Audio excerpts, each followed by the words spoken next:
Hello my dear friends, आप सभी का स्वागत है हमारे अपने YouTube channel the special field में। आज इस वीडियो में हम बात कर रहे होंगे डीएड स्पेशल एजुकेशन के सेकेंड ईयर के पेपर नंबर 11 की, जो कि सब्जेक्ट है हमारा फैमिली एंड कम्युनिटी। इसमें अभी तक हम लोगों ने 2 यूनिट कंप्लीट कर लिया है और थर्ड यूनिट हमारा स्टार्ट है, जिसमें हम लोगों ने 3.1 कवर कर लिया है और इस वीडियो में जो हम कवर करेंगे वो 3.2 कवर करेंगे। ये हमारा 3.2 जो चैप्टर है, इसमें हमें क्या पढ़ना है इसको देखते हैं। इसमें हमें पढ़ना है समावेशी समाज के निर्माण में एक हितधारक के रूप में समुदाय की क्या भूमिका होती है, इसके बारे में हम जानेंगे। तो चलिए स्टार्ट करते हैं। सबसे पहले हमें जानना है कि एक समावेशी हितधारक आधार का निर्माण कैसे होता है। तो लोगों को समुदाय बनाने और दुनिया को एक साथ लाने की शक्ति देना मेटा के उद्देश्य के केंद्र में समावेशित है। इस उद्देश्य को साकार करने के लिए हमारी नीतियों को हमारे वैश्विक समुदाय द्वारा साझा किए गए हैं। इसमें विभिन्न प्रकार के दृष्टिकोणों को अपनाया गया है और विभिन्न प्रकार के दृष्टिकोणों को अपनाने की आवश्यकता भी इसमें अभी है। इसके साथ साथ हितधारक जो होते हैं वो जुड़ाव के लिए समावेशिता फेसबुक के मूल सिद्धांतों में से एक है। हम अपने काम में समावेशी दृष्टिकोण को शामिल करने के मूलभूत मूल्य को पहचानते हैं। हमारी नीति निर्माण में समावेशिता हमें सभी के लिए सुरक्षा और आवाज़ की प्राथमिकताओं के बीच में हमारी नीतियों को संतुलित करने में भी कहीं ना कहीं मदद करती है। हमारे द्वारा ऐसा करने का एक महत्वपूर्ण तरीका उन समूहों की पहचान करना होता है जो समाज के हाशिए पर है और उन्हें केंद्रित प्रयास के माध्यम से हमारी नीति निर्माण प्रक्रिया समुदाय के साथ केंद्र में लाना होता है। हम समझते हैं कि यह प्रक्रिया हमें अपने व्यापक और विधि समुदाय के साथ विश्वास बनाने में भी कहीं ना कहीं मदद करती है और यह सुनिश्चित करती है कि हमारी नीतियां उन समुदायों का अधिक प्रतिनिधित्व करती हैं जो हमारे मंचों का उपयोग करते हैं। तो इसमें समुदाय की भूमिका अगर हम देखें, एक तरीके से अगर हम देखें समावेशिता का निर्माण, तो इसमें आपके बहुत से लोग शामिल होते हैं जो कि अलग अलग समुदाय से आए होते हैं और उनको एक जगह पर लाकर उनमें समावेशिता लाना थोड़ा सा कठिन कार्य भी होता है, लेकिन ये बहुत कठिन नहीं है। अगर यहाँ पे हम जागरूकता अभियान चलाएं, विभिन्न प्रकार के कार्यक्रम चला करके उनको अगर मोटिवेट कर रहे हैं, तो फिर इस कार्यक्रम में उनको हम शामिल कर सकते हैं। वो भी कहीं ना कहीं आपके एक समावेशिता में हितधारक के रूप में अपनी भूमिका को निभाएंगे। हितधारक का मतलब ये होता है कि यहाँ पर जो भी दिव्यांग बच्चे होते हैं उनके लिए जो कोई भी अच्छा उनके लिए सोचता है या अच्छा करने की कामना करता है या फिर अच्छा करने का पूरा प्रयास करता है, उनको हितधारक बोला जाता है। तो जो दिव्यांग बच्चों की प्रक्रिया में कार्य करना होता है, उसके लिए जो भी आवश्यक होता है वो सभी संभव प्रयास करते हैं और इसमें किसी एक का प्रयास नहीं होता है, इसमें 1 बाय 1 करके जुड़ाव होता रहता है और एक समय ऐसा आता है कि इसमें एक समुदाय बन जाता है और उसी समुदाय के माध्यम से फिर हम क्या करते हैं कि दिव्यांग बच्चों की या निसहाय बच्चों के ऐसे फिर जो भी हमें क्षेत्र में बच्चे मिल रहे होते हैं उनकी सहायता करने के लिए हम आगे बढ़ते हैं और उनकी आवश्यकता के अनुसार उन्हें हम पुनर्वास प्रदान करते हैं और उपकरण प्रदान करवाते हैं या फिर जो भी सरकारी लाभ होता है वो सभी सरकारी लाभ उनको दिला करके उनके जीवन यापन को थोड़ा सा हम लोग सरल बनाते हैं और जो भी उन्हें आवश्यकता होती है वो सभी आवश्यकताओं की पूर्ति हमारे द्वारा उनकी होती है, या कह लीजिए उनमें हम थोड़ा सा अपना सहयोग करते हैं तो फिर वे बच्चे जिस भी पात्र होते हैं उसको पाने में वो सक्षम हो जाते हैं। समावेशिता एक व्यवस्थित प्रक्रिया होती है, यानी कि इसमें बहुत से लोग शामिल होते हैं जो 1 बाय 1 करके इसमें शामिल होते रहते हैं और उनका एक तरीके से समुदाय बन जाता है और इसमें काफ़ी लोगों की हिस्सेदारी भी होती है और ये हिस्सेदारी का मतलब ये होता है कि अगर आप उसमें शामिल हो रहे हैं, अच्छा कार्य कर रहे हैं और भी लोगों को उसमें जो कि इन बच्चों के हित में कार्य कर रहे होते हैं उनको जोड़ रहे हैं, अपने साथ उनको लेके आ रहे हैं और जो भी कार्यक्रम चला रहे हैं उस कार्यक्रम में वो प्रतिभाग कर करके लोगों को जागरूक करके उसमें जोड़ने का पूरा प्रयास कर रहे हैं, अपना पूरा योगदान दे रहे हैं, तो कहीं ना कहीं उनकी भी इन सभी में हिस्सेदारी बनती है। आगे बात करें विविधता की, तो विविधता क्या होता है? विविधता का मतलब होता है अनेक पृष्ठभूमि से जो लोग आते हैं उन सभी में अलग अलग जो विचार होते हैं या कह लीजिए उनकी जो मंशा होती है अलग अलग होती है, अलग अलग तरीके से हितधारक होते हैं इसमें जो कि हमको प्रभावित करते हैं और वो लगातार अपने क्षेत्र में एक सफल प्रयास करते हैं जिसके साथ में वो कार्य कर रहे होते हैं, उनके साथ में और भी लोगों को जोड़ने का पूरा प्रयास कर रहे होते हैं और इससे एक बार एक एक करके वो जोड़ते जाते हैं और एक ऐसा समय आता है जब एक पूरा स्टाफ तैयार हो जाता है और उस स्टाफ के माध्यम से वो लोगों का कल्याण करने के लिए आगे बढ़ते हैं, प्रयास करते हैं, यानी कि समुदाय एक पूरा बन जाता है और समुदाय मिल करके आगे विकसित जो भी चीज़ें होती हैं उन सभी में अपने वहाँ पर वो योगदान दे रहे होते हैं और लोगों की मदद करते हैं और ये एक तरीके से टीम बन जाती है और इस टीम को हम हितधारक के रूप में पहचानते हैं। इसमें विभिन्न प्रकार के लोग शामिल होते हैं, जैसे कि इसमें डॉक्टर होते हैं, चिकित्सक होते हैं इसमें और सफाई कर्ता लोग होते हैं इसमें, या अन्य नर्स स्टाफ वगैरह होता है या थेरेपिस्ट होते हैं इसमें और सलाहकार होते हैं, ये सभी इसमें शामिल होते हैं। इन सभी का एक टीम बन जाता है और सभी एक समुदाय में मिलकर कार्य कर रहे होते हैं। अगला है आपका अभिगम्यता। अभिगम्यता क्या होती है कि इसमें जो भी हितधारक होते हैं उनके सभी के अलग अलग ज़रूरतें होती हैं, अपनी ज़रूरतों के अनुसार ये टेक्निक्स का प्रयोग करते हैं। जैसे कि मान लीजिए कि हाई स्पीड इंटरनेट इन्हें ज़रूरत है, तो उन हाई स्पीड इंटरनेट को ये अपने कार्य में तो लाते ही हैं, इसके साथ साथ दूसरों तक भी उस चीज़ को पहुंचाते हैं। इसके साथ साथ अगर इनकी भाषा अलग है तो फिर वो कहीं और जा रहे हैं और दूसरी भाषा में उनको समझाना है, तो फिर वहाँ पे भी ये एक तरीके से एक भाषा से दूसरे भाषा में कन्वर्ट करके चीज़ों को वहाँ पर बता करके लोगों को जागरूक करते हैं और जो भी चीज़ें वहाँ बताते हैं वो ज्ञान पर आधारित होता है। ऐसा ना हो कि वहाँ पे फिजूल बातें कर रहे हैं, तो वहाँ पे ये सारी चीज़ें नहीं देखी जाती हैं। जो ट्रेंड लोग होते हैं, जो प्रशिक्षण प्राप्त होते हैं, वही लोग जा करके वहाँ पर जागरूकता का कार्यक्रम चलाते हैं। अभी इस टाइम पर अगर हम देखें तो जो फेसबुक का ट्रेंड है ये बहुत ज़्यादा चल रहा है। सामुदायिक रूप से अगर हम इसको देखें तो यहाँ पर काफ़ी नए नए चीज़ देखने को मिलते हैं और उसकी समझ भी लोगों को ज़्यादा होती है। लोग उसमें अपना काफ़ी टाइम देते हैं और उस पर जो भी नई नई चीज़ें अपडेट हो रही होती हैं उन सभी से वो लगभग परिचित होते हैं। यहाँ पर हम अपनी सहभागिता में इन ज़रूरतों को पूरा करने के लिए लचीली रणनीतियाँ बनाते हैं और हितधारक भी वहाँ मिलते हैं जहाँ पर ये कार्य हो रहा होता है, वो ग्रुप बनता है और उस ग्रुप के माध्यम से और भी लोग जुड़ते रहते हैं और उनका एक कह लीजिए कि सार्थक टीम बन जाता है जो कि आगे चलकर लोगों की मदद करता है।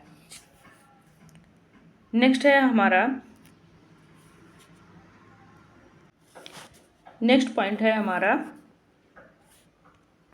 इसमें पूछा गया है कि समावेशी शिक्षा के हितधारक और उनकी जिम्मेदारियां क्या होती हैं।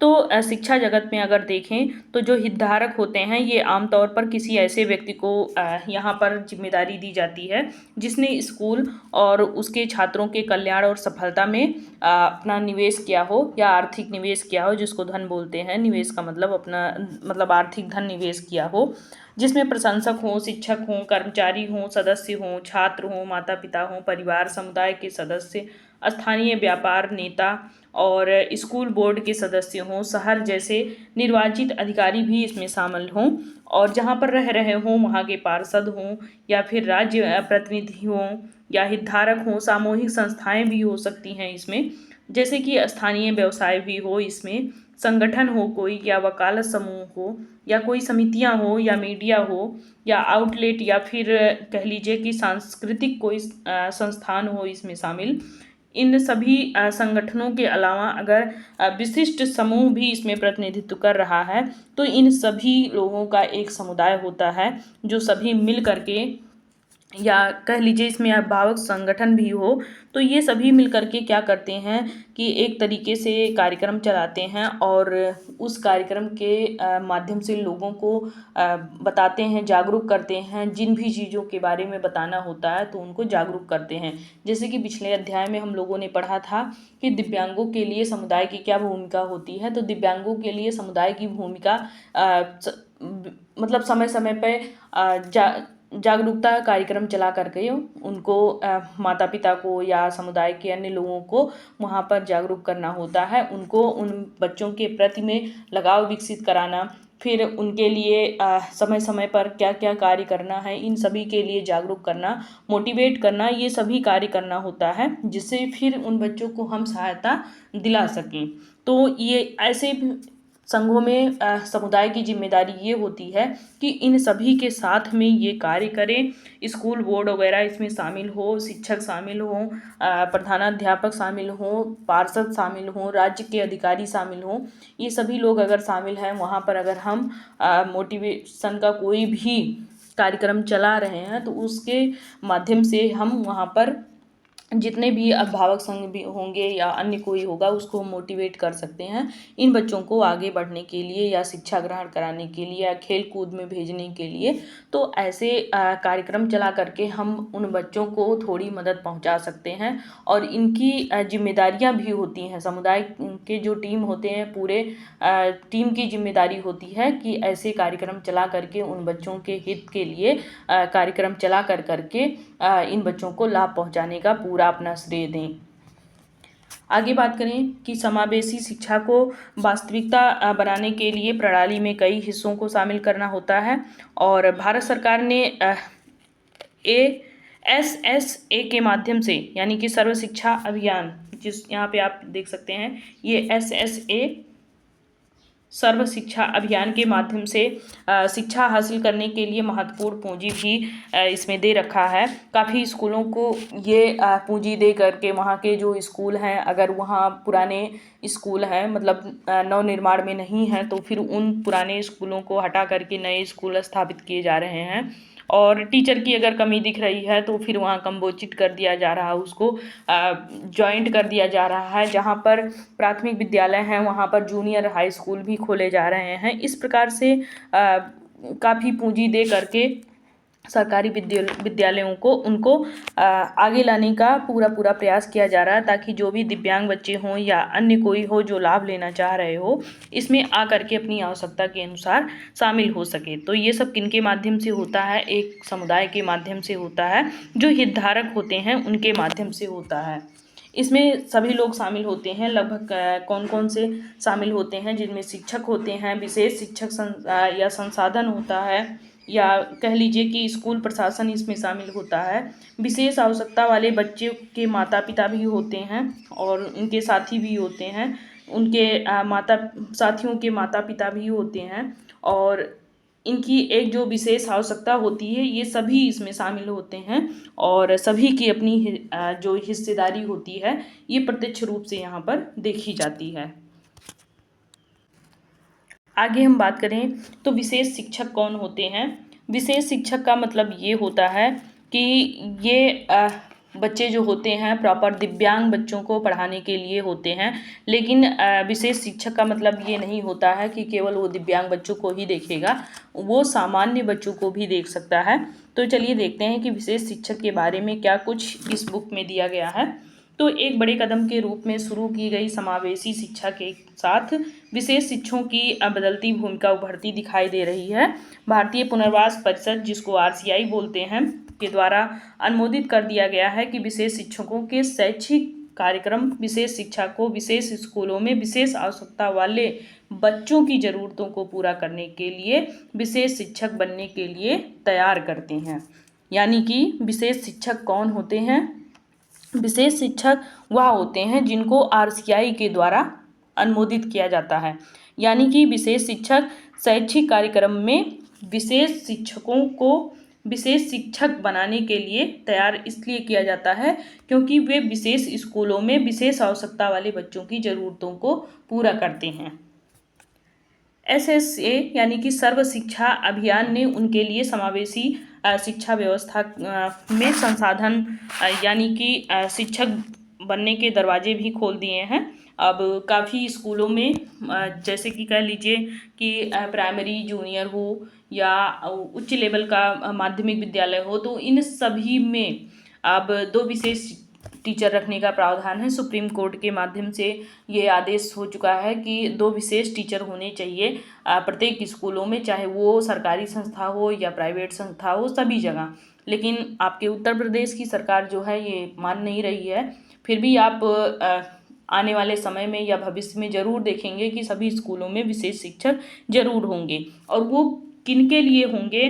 वो विशेष आवश्यकता वाले बच्चों की ज़रूरतों को पूरा करने के लिए रहेंगे, यानी कि वो केवल विशेष आवश्यकता वाले बच्चों के लिए प्रॉपर निर्धारित किए जाएंगे। लेकिन ऐसा नहीं है कि जो भी शिक्षक जाएंगे वो केवल विशेष बच्चों को ही यहाँ पर पढ़ाएंगे या शिक्षित करेंगे, वो सामान्य बच्चों को भी शिक्षित करेंगे। आगे बात करें कक्षा और विशेष शिक्षक। समावेशी स्कूलों में जो कक्षाएं होती हैं उसमें सबसे पहले तो जो कक्षा होती है वो संसाधन युक्त होती है, और सबसे ज़्यादा विशेष बातों का यहाँ पर ये ध्यान दिया जाता है कि जो भी कक्षा यहाँ पे तैयार की जाती है उसमें सामान्य बच्चे भी होते हैं और दिव्यांग बच्चे भी होते हैं। क्योंकि इसमें अगर हम केवल दिव्यांग बच्चों को रखेंगे तो वे बच्चे अपने अंदर कुंठा या कह लीजिए कि उनमें हीन भावना पनपने लगेगी। वे ये सोचेंगे कि शायद मैं ऐसा हूँ तभी मेरे साथ ये अलग बर्ताव किया जा रहा, मेरे लिए अलग से ये क्लासरूम बनाया गया है। तो अलग से नहीं बनाया जाता है, उनको विशेष आवश्यकता वाले जो बच्चे होते हैं उनको संसाधन भी उपलब्ध कराया जाता है, और शिक्षकों विशेष शिक्षक जो होते हैं उनकी यहाँ पर नियुक्ति की जाती है, और उनके साथ में विशेष जिम्मेदारी दे करके सामान्य बच्चों के साथ में उनको रख करके शिक्षित कराया जाता है। और ये जो शिक्षित करने का ढंग होता है ये बहुत ही प्रभावी ढंग होता है। इससे बच्चे जो चीज़ें नहीं कह पा रहे होते हैं घर में, वो सभी चीज़ें वो वहाँ स्कूल में अपने टीचर के समक्ष कह सकते हैं, अपनी आवश्यकता को वहाँ व्यक्त कर सकते हैं।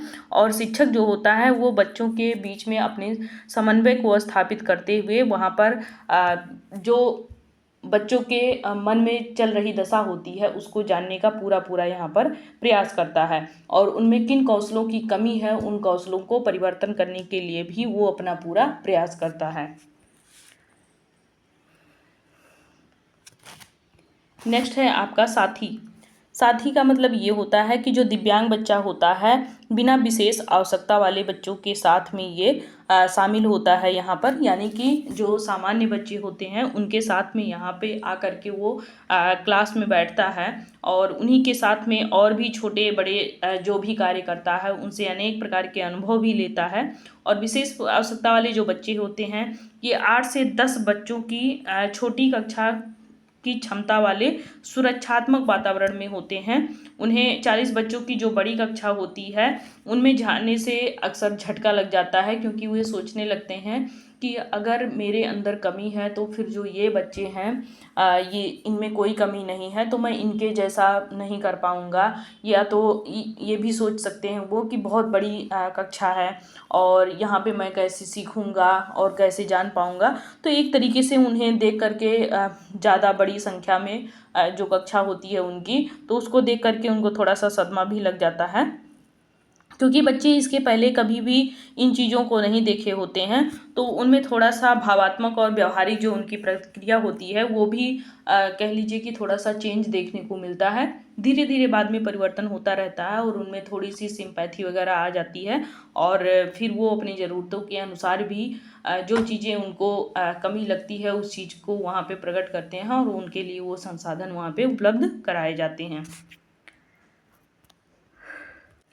आगे हम बात करेंगे माता पिता की।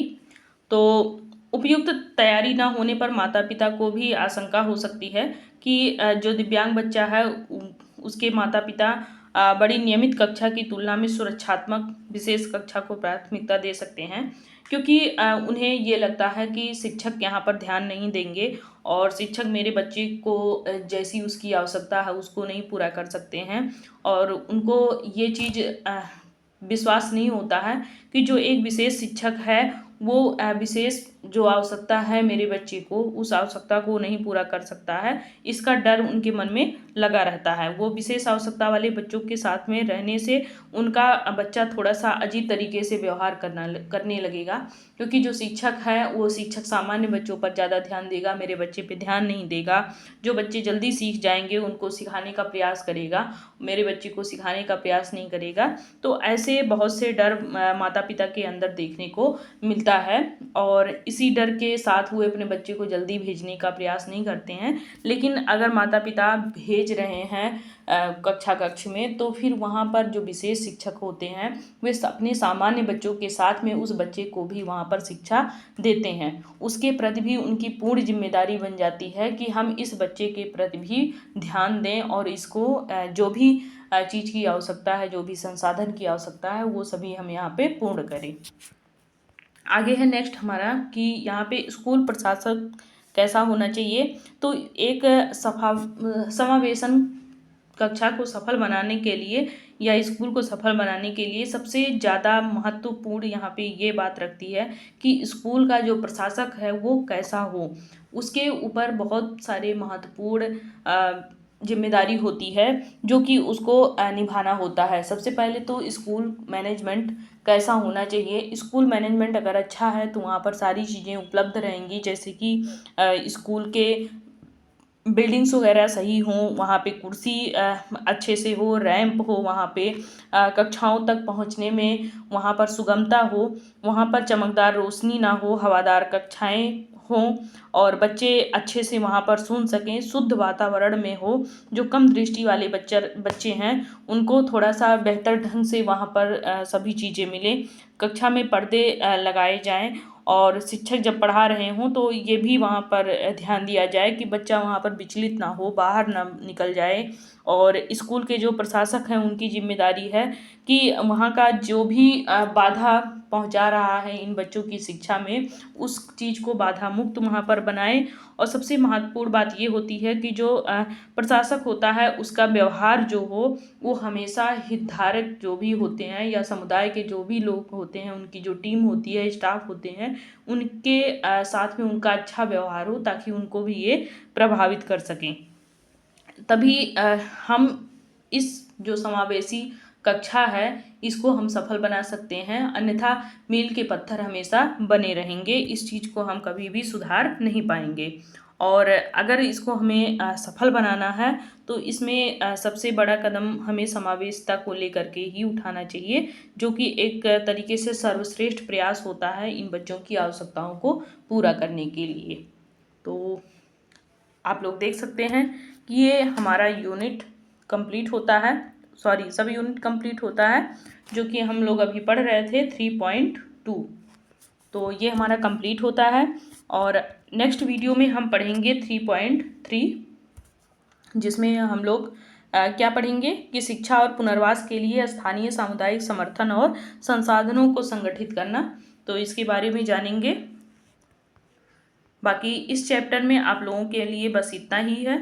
और जहाँ कहीं भी आप लोगों को समझ में ना आए, जो कि मैं आपके साथ लगी हुई हूँ, तो हर वीडियो में आप लोगों को बताती हूँ कि जहाँ कहीं भी आप लोगों को समझ में ना आए आप लोग कमेंट बॉक्स में ज़रूर लिखें और अपनी भावनाओं को भी शेयर करें कि आपको क्या चीज़ें वहाँ समझ में नहीं आ रही हैं और क्या चीज़ें वहाँ समझने का प्रयास आप कर रहे हैं। और अगर नहीं आ रहा है तो आप कमेंट बॉक्स में लिखें, उस चीज़ को वहाँ पे समझाया जाएगा। और भी आपके साथ में जो भी संगी साथी हों उनको भी ये वीडियो शेयर करें ताकि वो लोग भी इसका लाभ उठा सकें, पेपर उनका अच्छा जाए और आने वाले समय में जब कभी भी स्पेशल एजुकेटर की वैकेंसी आए तो उसमें वो अपनी भागीदारी को सुनिश्चित कर सकें। तो तब तक के लिए बहुत बहुत धन्यवाद। बाय बाय, टेक केयर, ख्याल रखिएगा। अगर नहीं आएगा तो आप लोग कमेंट बॉक्स में ज़रूर अपने क्वेश्चन डालिएगा, उसको सॉल्व किया जाएगा। यदि वीडियो अच्छी लगी तो आप लोग वीडियो को लाइक करें, चैनल को सब्सक्राइब करें और अपने अन्य साथियों को भी शेयर करें।